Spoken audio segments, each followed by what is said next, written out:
Greetings. This is Mushtaq Memon, Professor Emeritus from Washington State University. Today I'm going to share with you a very famous Persian recipe for soup, or some people consume it as a food, lunch. It's called Sholeh Ghalamkar. It has got many beans, some meat, vegetables, spices, and some herbs.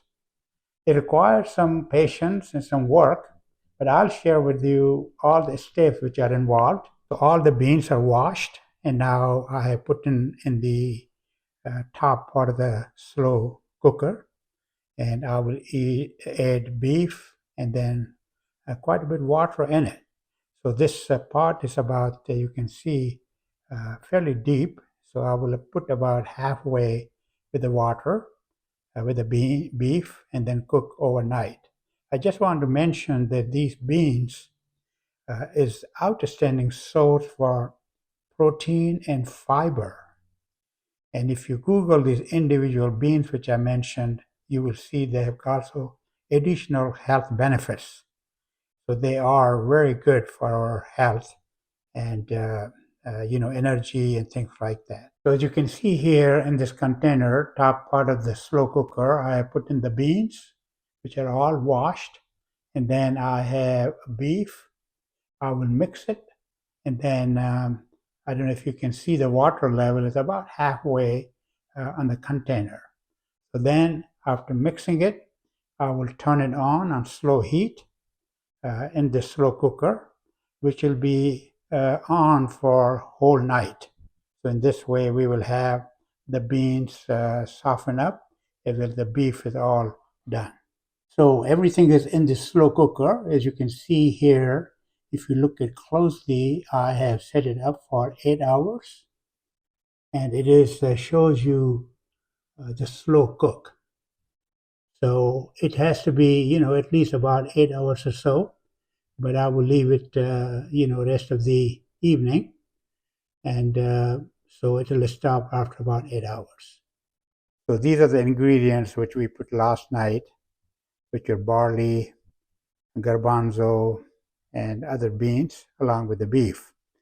So after whole night cooking, as you can see, these things have been softened up quite a bit. So now we're going to transfer all this stuff to a bigger pot, because we have to add some more ingredients today in our, so to speak, part two of making the soup. So today I'm going to add some more beans, and this is called mungo bean. And these are here split peas, split green peas. I'm sure you're aware of that. And then I have lentils here, and then I have rice. And I will have the quantities of these ingredients put in on the recipe, which I will put again on the YouTube. So you will have all the ideas about the quantities and when you put it. As I mentioned earlier, our first phase last night was putting all the beans and beef, which was cooked on slow heat. And now as part two, we will all add these beans and rice and a few of the greens. So I will introduce to you greens in a minute. So these are some of the greens that we are going to put in. You could call them, vegetables, but they also have quite a few medicinal value. So this is a spinach, but again, I will give you the quantity, how much all these ingredients are going to put in. And after spinach, we have parsley. So there will be quite a few different pieces of the parsley that, they will put in. And then we have green onions. So they are an important part of this soup also. Then we have dill, and this is a fresh dill we put in. There is also some dry dill put in, available in the stores, but we are putting everything from the scratch. So there's nothing preserved or already, packaged and stuff. And this is tarragon, which is a very unique medicinal plant, and which has got a very unique taste also and flavor to it. So we'll put some of that. And then is garlic, fairly commonly used spice all over the world, and we will break it in small pieces. Then we'll cut it and then put it inside the soup. And then there are only three different spices that we are going to put in: the salt, red pepper, and turmeric. Again, I will describe the quantities, how much to put in my separate sheet of the soup's ingredients and recipe. So these are our chopped greens. I have cut it down in small pieces. So the best way I have found is to just put them in the blender. So this is a container now, part of the blender that I'm going to put it in. So this all will be nicely cut in very, very tiny small pieces. Then I will add it to the soup. As you can see, these greens are mashed up very nicely. And I think they'll be just ready to transfer to my soup.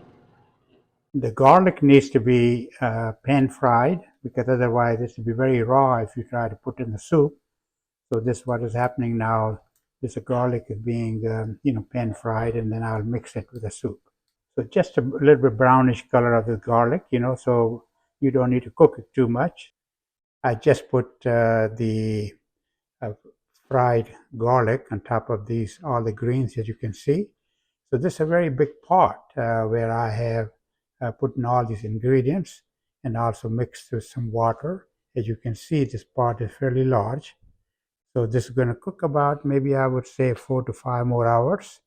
Then soup will be ready. Now, how much water to put, I think it depends upon how fluidy or how thick the soup you want to make. Because this soup could be really eaten almost like a meal. So I think it will take few hours to get everything ready to eat. So the soup is ready. So I will go ahead and divide it in small containers and put some in the fridge so that we as a family can eat for a few days. So I have placed about one lunch portion in these containers. And then you can see here, I label them, and then they go in the freezer. So once I put in the freezer, if they can stay in the freezer for almost 3 to 4 months, and not a problem. Condition is that they are to be frozen all the time, and then you take it out and warm it up in a microwave or wherever you like to do, and they taste always very good. So this is one way that this soup that I have published also recipe, and that is good for about 10 to 15 lunches. So and that is, you can calculate from that you could put in the freezer, or if you have a gathering at your home or some party and you are expecting 10, 15 people, so very easily this much quantity could be served for that too. So to summarize the soup making, if you look at the recipe, I have explained that there are two parts. So the first part, what we did was we had quite a few different beans and the beef. So we went ahead and washed everything very thoroughly. Then we put it in the slow crock pot where all the ingredients along with the water cooked that on very low heat for overnight. But you can have it, set up for 8 to 10 hours. But for ease of, my timing, I just leave it for overnight. So the following morning, then I transfer that from the crock pot to a large pan, a large pot, and then put many other ingredients. There are 4 or 5 other beans, rice, and then quite a few greens. And besides spinach and parsley, there is some dill weed as well as some tarragon, which has got medicinal properties. So all those things then you put together and cook them for, again, with a low heat for about 4 to 5 hours. So in that way, everything is really soft, very easy to eat, and then soup is ready to go. So as I mentioned before, I make it for about the quantity which I mentioned in the recipe. It's good for about 10 to 15 lunches, or serving to 10 to 15 people at one time. But because we are just few people in our household, so I put it in the small containers, as I showed earlier, and put it in the freezer.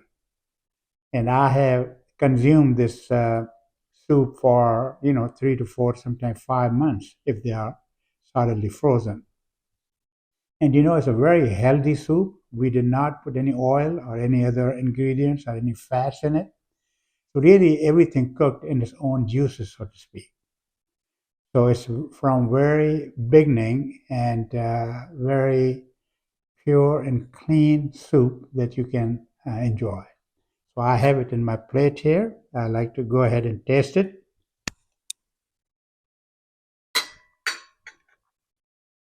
Just like, every time. It turns out so good. It is, I have to admit, it is a little bit laborious. If you like cooking, you will really enjoy it, making it from the scratch. I have been making this soup for, I think, at least for 20 years. So I'm going to stop with that. Enjoy the soup, and I will have some more recipes and some more food for you. Until then, I wish you well. Bye bye.